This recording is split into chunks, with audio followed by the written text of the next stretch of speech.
तो उस संविधान में हम लोग को पढ़ने का अधिकार नहीं था, स्कूल में जाने का अधिकार नहीं था, यहाँ तक कि मंदिर मस्जिद में भी जाने का अधिकार नहीं था।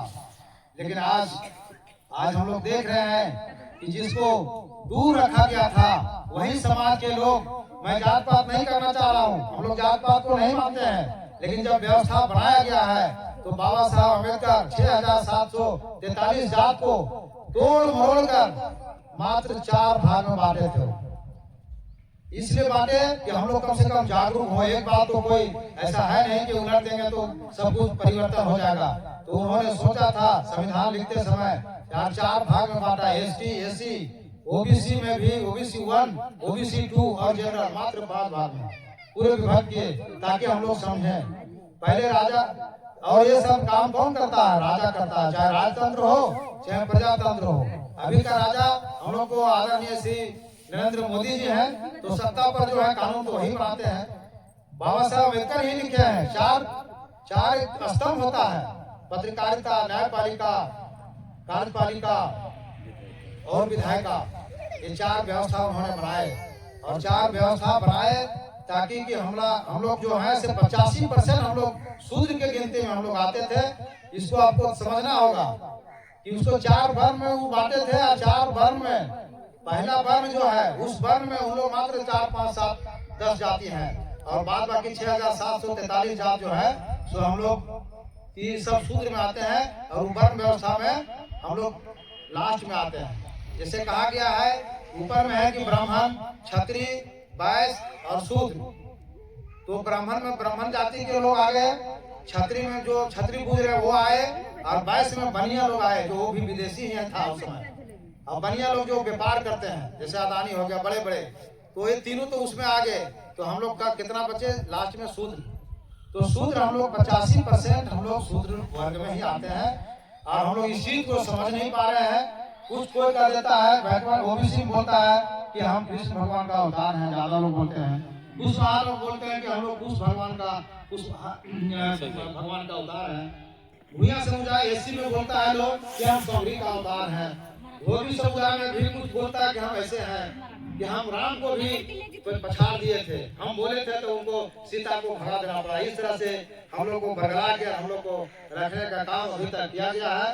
तो उस समय हम लोग को एक ही बात मैं कहना चाहूंगा कि अगल बगल ज्यादा लड़ाई लड़ने की जरूरत नहीं है। जब 200 बरस अंग्रेज को भगाने में लगा हम लोगों को, तो ये 3000 4000 साल से जो रूढ़िवादी बना हुआ है, इसको इतना जल्दी हम लोग नहीं हटा सकते हैं। तो लेकिन हिम्मत नहीं हारना है। जब हम लोग को पूर्वज के सामने में संविधान नहीं था, उन लोग को कुछ करने का अधिकार नहीं था, तब ये लड़ाई लड़कर हम लोग को देश को आजाद कर दिए हैं। तो हम लोग को गर्व से, हिम्मत से करना चाहिए कि हम लोग के पीछे, हम लोग के माथा पर संविधान रखा हुआ है। कहीं न कहीं एन प्रकरण नरेंद्र मोदी जी, आरएसएस और भाजपा या बड़े जो गुस्से हैं छत्री, वो सबको संविधान से ही रक्षा हो रहा है। यहाँ तक कि लोग बोलते हैं, हम लोग सही बात बोलेंगे तो लोग बोलता है कि निंदा कर रहा है। यहाँ तक कि जो राम को मंदिर बना वो भी हमारे बाबा साहब भीमराव अम्बेडकर के संविधान से ही बना। जब संविधान नहीं होता तो न्याय नहीं मिलता, तो हो सकता है कि वो मंदिर जो हम लोग देख रहे हैं कि बना वो नहीं बनता। लेकिन हम लोग का आदमी ही नहीं समझ पा रहा कि आखिर हम लोग क्या कर रहे हैं। सिर्फ और सिर्फ उन लोग के एक बात बोलता है, हम लोग को पूर्वज से कर ले आ रहा थी हो से बार हम रहू कर रहा लिया। तब पूर्वज से तो हम तो पूछते हैं कि पूर्वज तो हम लोग को हाफ पैंट पहनता था, भगवा पहनता था, तभी हम लोग कोई धोती पहनने के लिए शादी में तैयार नहीं है। हम अपना जो वर्ग के लोग सभी बोलते हैं कि जो पूजा करता है सब हम नहीं विरोध करते हैं, ठीक है, हम नहीं करते हैं, हम पूजा पाठ नहीं करते, हमको विश्वास नहीं। लेकिन जो करता है अभी देख रहे होंगे वो धोती पहनना पसंद नहीं कर रहा, जबकि शुद्ध हिंदू में धोती पहन के ही पूजा करना, शादी करना था। अभी वही जो पैजामा किसका था, पैजामा मुसलमान को कहता है अभी भी, तब पैजामा पहन के जोड़ा जयमाला हो रहा है कि नहीं? उसको क्या कहते हैं मैंने हमको आज नहीं आ रहा है, क्या उसको कहते हैं जो जयमाला के समय जो पहनता है शेरवानी कहा जाता है, उसका नाम धर दिया शेरवानी। तो ये सब शेरवानी मुसलमान के पैजामा था, तब तुम हिंदू में भी उसको पहन के कर रहे हो। ये सब हम लोग समझने के लिए बोल रहे हैं, हम विरोध नहीं कर रहे हैं, करिए आप धोती क्यों नहीं पहनते हैं बताइए। हमारा हिंदू धर्म में हिंदू धोती पहन के सब कुछ करना है, जायज पहनते हैं। वो तो कोई बुरा चीज नहीं था पूजा पाठ करना, तो उसको करना चाहिए। लेकिन हम लोग को थोप दिया गया है। और एक चीज और, हम एक छोटा सा कहानी बोल के हम समाप्त करेंगे। इनके बारे में तो इन लोग बोले ही कि इन लोग कितना का सभी महापुरुष है ही नहीं, सभी महापुरुष। तो उसमें से एक बात मैं इनका चर्चा करके मैं एक कहानी कहूंगा और मैं समाप्त करूंगा। सावित्रीबाई फुले, ज्योतिबा फुले ये ठान लिए थे कि जब तक हमारे लोग शिक्षित नहीं होंगे, शिक्षा का ज्ञान नहीं होगा, तब तक हम लोग ये इतिहास के बारे में नहीं जानेंगे, कुछ काम के बारे में नहीं जानेंगे, तब तक परिवर्तन हम लोग नहीं कर सकते हैं। तो इन्होंने बहुत कष्ट झेलकर, यूट्यूब है, गूगल है, उस पर मैं ज्यादा नहीं बोलना चाह रहा हूँ कि कितना कष्ट किया, जितना भी हम लोग निंदा करें वो कम होगा। उनको इतना कष्ट दिया गया, फिर भी इन लोग नहीं माने। इनके पास संविधान नहीं था, इनका बाप घर से निकाल दिया था, तो भी नहीं माने और शिक्षा का ज्योति जलाए। तो आज उन्हीं के देन है कि हम लोग पुरुष स्त्री और सब हम लोग पढ़े लिखे और हम लोग आज ये सब बोल रहे हैं, इन्हीं का देन है। लेकिन हम लोग पर थोपा गया था, जो इस ओर हम लोग को नहीं ले जाने का काम किया गया। तरह तरह का पूजा, त्योहार, मैं एक बोलना चाह रहा हूँ, त्योहार, त्यों मतलब तुम्हारा, हार मतलब हार। जब हम लोग पढ़े लिखे तब इसको हम लोग संधि विच्छेद करने लगे। और करना चाहिए जो पढ़ लिख रहा लोग, तर्क करना चाहिए। शिक्षित वही है जो तर्क करे, अगर तर्क नहीं करते हैं तो आप शिक्षित नहीं है। शिक्षित हो गए हैं तो तर्क कीजिए, किसी को गाली नहीं दीजिए, किसी के आशा के ठेस नहीं पहुंचाइए, तर्क करिए। त्यों मतलब तुम्हारा, हार मतलब हार। आज के लोग षड्यंत्र के तहत देखा कि अब आजाद हो गया, बाबा साहब अम्बेडकर संविधान दे दिए, स्कूल खुल रहा है हर गांव में, तो अब पढ़ लिख जाएगा तो धीरे धीरे पढ़ेगा। कोई लोग त्योहार की ओर हम लोग को ले गया। त्योहार का मतलब ही होता है कि हमारे पूर्वज जितने भी त्योहार हैं उस सब में छुपा हुआ है। आज सावित्रीबाई फुले की जगह में सरस्वती माता का पूजा किया गया, इन्हीं के डुप्लीकेट किया गया उनको, कि ताकि इनके तरफ हम लोग नहीं जाए और भटक जाए। और तरह तरह के बहुत है, जैसे दशहरा, दशहरा। एक बात मैं बोलना चाहता हूँ कि दशहरा में रावण के 10 मूंडी को जलाया जाता है। तो कोई माँ 10 मूंडी वाला बच्चा पैदा कर सकता है? समझने की बात है, इस पर तर्क कीजिए। एक अंगुली छौक हो जाता है, जब शादी ब्याह, जब लड़की और लड़का नहीं होता तो अंगुली जो छौक रहता है उसको भी डॉक्टर के पास जाके कटवा के तब शादी ब्याह करवा दो। एक अंगुली छौक हो जाता है तब। आप छौक 10 वो अंगुली था तो कैसे पैदा किया था? और वो औरतों को समझना होगा जो पढ़े लिखे हैं, नहीं पढ़े लिखे वो भी समझना होगा कि क्या एक बच्चा पैदा कर रहे हैं उनको कितना कष्ट होता है। तो 9 उंगली वाला बच्चा वो पैदा कर दिया थी।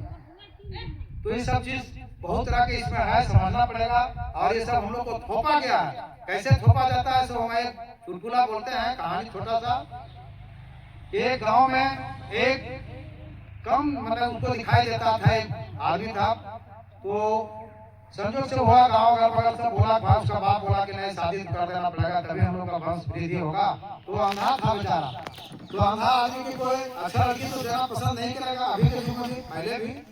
तो एक अंधी एक लड़की थी, तो उसी से उसको अगल बगल से बोला चल अंधा है तो उसको एक अंधी से शादी करवा देना। तो शादी जब हो गया, उसका माँ बाप बूढ़ा था, अंतिम समय में बेचारा के हुआ था। और अंतिम समय में वो शादी एगो अपना बेटा को अंधा से अंधी से करवाए। तो जब करवाए तो अंधा अंधी जब चलने लगा, हम लोग का गुजर हुआ। तो रोटी जब पकाते थे तो बिल्ली वहां से आती थी और रोटी खले कर भाग जाती। तो वो बोला कि हम अगर रोटी पकाते हैं और लेकर भाग जाती है, जब हम खाने के लिए हम लोग बर्तन उठाते हैं, जब तो वहाँ देखते हैं रोटी खाली हो गया। तो रोटी कम से कम आप यहाँ बैठते हैं तो एक थरिया उनको दिया, एक इतना छोटा सा डंडा उनको दिया, बोले कि आप यहाँ हम पकाते हैं जब तक रोटी, तब तक आप थरिया पीटते रहिए ताकि बिल्ली घर से नहीं आएगी।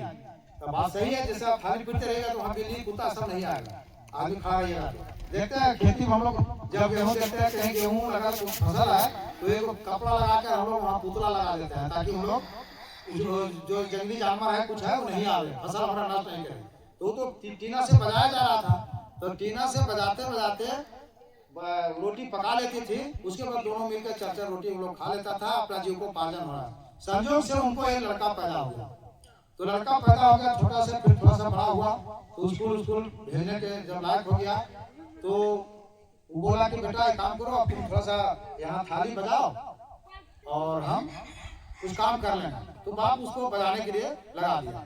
तो जब तक वो रोटी पकाती थी तब बजाता था वो लड़का, उसको आदत लग गया, छोटे से उसको बजाने की आदत लग गया, वो जवान हो गया, कुछ पढ़ लिख भी गया बढ़िया से। तो जब पढ़ लिख गया तो उसको शादी एक बढ़िया, जब वो पढ़ लिख गया तो अच्छी लड़की से, पढ़ी लिखी लड़की से उसको शादी हुआ। बोला भाई हम तो अंधा आंधी थे लेकिन हमारा बेटा पढ़ लिख गया है, इसको एक अच्छा लड़की से शादी, हम लोग अगल बगल लोग भी करवा दिया, इसको कोई ये मतलब कमी नहीं है, इसका सब जगह जमीन बढ़िया, इसलिए इसको शादी बढ़िया लड़की से हो गई। तो लड़की जब आई, तो जब लड़की आई तो पहले दिन में वो जब गई तो बोली कि भाई आप, वो जब रोटी बन गया, जब सब्जी बन गया, रोटी बनाने लगी, तो वो लड़का बोला जब थाली बजाने लगा। तो लड़की जो आई थी दुल्हन, तो वो बोली भाई क्या ये असर झलक गया अपना पति पर। तो उनसे पूछी तो बोले क्या है, बोले नहीं हमारे घर में एक प्रथा है, रोटी जब बनता है हमारे घर में तो ये बजाना पड़ता है। तो बोले ना ऐसा तो प्रथा नहीं होगा, पढ़ी लिखी थी, जब पढ़ी लिखी तो थोड़ा सा वो चेंज अपने दिमाग में, बोले नहीं गलत बात हो गया, प्रथा ही नहीं होगा, ये आप पर थोपा गया होगा, हम इसको पता लगाएंगे। तो ससुर तो मर गए थे लेकिन सास थी, तो सास के बाद वो गई कि माँ एक चीज हमको बताइए, हमको यहाँ आए हैं तो एक चीज हमको ऐसा लग रहा है कि आप रोटी पका रहे थे, तो हम रोटी पकाने गए तो हमारे पति जी जो है सो थाली पीटने लगे, सब्जी बनाए तब तक नहीं गए था, रोटी बनाने लगे तो पीटने गए। तो क्या एक प्रथा है घर का, बोल रहे घर का एक प्रथा है। बोले नहीं बेटा एक प्रथा नहीं था, ये प्रथा नहीं था, हम अंधा थे, हमारे पति भी अंधा थे, तो वो बिल्ली रोटी लेके भाग गए, तो वही कहानी बताई, इसलिए था, इसलिए थोपा गया और हमारे बेटा का आदत हो गया, उसमें पीटते पीटते उसका आदत हो गया, ये कोई प्रथा नहीं था। तो बोले तब तो भेद तो खोल दी, तब अपने पति को समझाई जाती कि नहीं ये कोई प्रथा नहीं है, इस तरह से हम लोग को थोपा गया था, आप प्रथा वो बन गया, आप थाली पीटने का, तब उन्होंने तोड़ी, जब पढ़ी लिखी घर में बहू आई तो तोड़ी। इसलिए हम कहेंगे कि जो पढ़ी लिखी बहू लोग आई हैं आप लोग, वो अपने सास ससुर जो है पढ़े लिखे नहीं है, उनका दोष नहीं है। हम लोग को बहुत कष्ट होता है, कहीं कहीं जाते हैं, एक हमारी दीदी अभी पंचायती उसी तरह कर रहे हैं, थक रहे हैं, हमारी दीदी अनपढ़ है, तो उसके बहू आई तो इतना बड़े क्या हम बोले, तो बहू लोग से हम यही निवेदन करेंगे कि आप लोग जो पढ़े लिखे हैं, ये सब पढ़ लिख के उनको लड़ाई झगड़ा करके नहीं, लड़ाई झगड़ा करके अगर चाहिएगा तो नहीं पाइएगा।